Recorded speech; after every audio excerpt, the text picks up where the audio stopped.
And it takes two to have the experience. That's why we call it modes of knowing. So duality is there for a reason. Duality is how we experience reality as a human.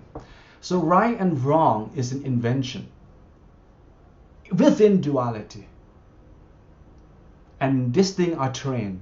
We are trained to see things as right. We are trained to see things as wrong. So it's this condition. When someone says right, then wrong arises. So before there were good people, there was also no bad people. And once there are bad people, there's a good people. So this is duality. You can see that this thing changes according to the observer. So it cannot be the highest reality. But we have to be aware of duality as a knowing process. Duality is not reality. This is very important. Duality is only experienced by the observer. You have to be there as the observer to feel polarities, and that's how we feel the experience across the spectrum, from joy all the way back to sorrow, and sorrow all the way up to joy. This is duality. You see others, you see things, you are in the middle. So there are subject and object. But when subject and object merge, you feel that sense of oneness. So technically, oneness is the understanding that before all the dualities, the separation that we see, everything springs out of one, the source. Yes. Because duality is a lower truth. And everybody in the lower truth agree with each other when they look at duality. And they judge, live by, and continue their life based on duality. It is very magnificent that when we are talking about spiritual progress or spiritual quest or even seeking enlightenment and liberation, it all comes down to correcting the perception from duality upward to oneness. And at oneness, you can see harmony. We are seeing two. Two in terms of duality, two in terms of subject and object. You see? And the ancient people in the Indian valleys, in the Indus valleys, are telling us 4,000, 5,000 years ago that it's not two. It's non-dual. I think this is the most beautiful and direct translation of the word. But non-duality is something unexplainable. We can only try to explain what it is, but we can never actually be able to say what it is. Eternity. Negation of both, not two. Not birth, you've never been born, and you're not going to be dead. The body is dead, the egoic mind is dead, but the consciousness never been born. So how can something never been born be dead? So that the non-duality. Before time and the end of time, the absolute truth is there's no time to begin with. Time is a concept, it's a human construct, it's a real experience. We don't negate that, but we cannot take it as the absolute. Time, finite time, belongs to duality.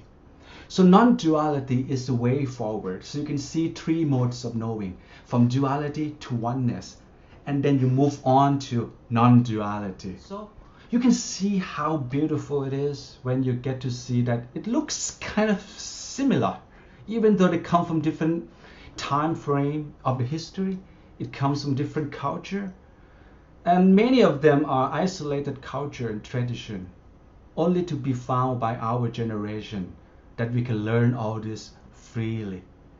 The Ouroboros of the Egyptian, you will see a snake eating its own tail. And that represents the spiritual journey, that we have to get rid of the subject by understanding that the subject never exists. It only appears to exist. Timelessness signifies there's nothing to achieve. We are not trying to achieve anything anymore. Spiritual practitioner in duality, trying to achieve something somewhere in the future moment in time.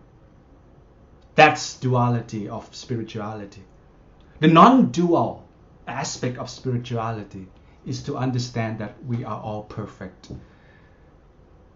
Because the mind, there's nothing to train the mind. Many Buddhists spend 20 years training the minds, 30 years training the minds, only to find out that there's nothing to be trained in the mind. All we need to be trained just to cease all activities from the mind, and when we see reality in non-duality, which requires no extra effort from the mind nor the psyche. That's what it means. Only the will of the practitioner. The will comes from presence, doesn't come from the past, doesn't come from the future. Present for presence, and that's where reality is. I finished with the last page of the presentation. This is the classic duality, day and night. These three celestial objects floating in the universe, the sun, the earth, and the moon. And the sun sets, we see it as night. And when the sun rises, we see it as day. And then we go by having a cyclic time, everything repeats itself. And that kind of experience is the duality. So when you try to understand the logic of duality, you use the intellect, you use reasons, you use thoughts. And that is good. Thought is our friend. But thoughts can also become enemy. When you have thoughts and when you have compulsive thinking, is different. Humans have thoughts, and thought is good. Also, animals have some basic kind of thoughts. But when thoughts become compulsive or thinking too much about something that's not in the present, we have problem, psychotic, neurotic, and that is the problem of the mind. So from duality to oneness, you can still use some part of reasoning faculty. But when you want to go to oneness and non-duality, people tend to make a mistake by using thoughts, because thought has been helping us so far. And we think that thoughts will also lead us to the ultimate truth. The ultimate absolute truth can only be realized without thoughts. You cannot use your thought. You cannot use your thinking.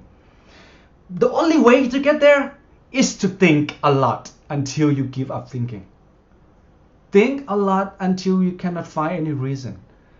When you cease, that is the classic saying of many traditions. When the mind stops, the truth appears.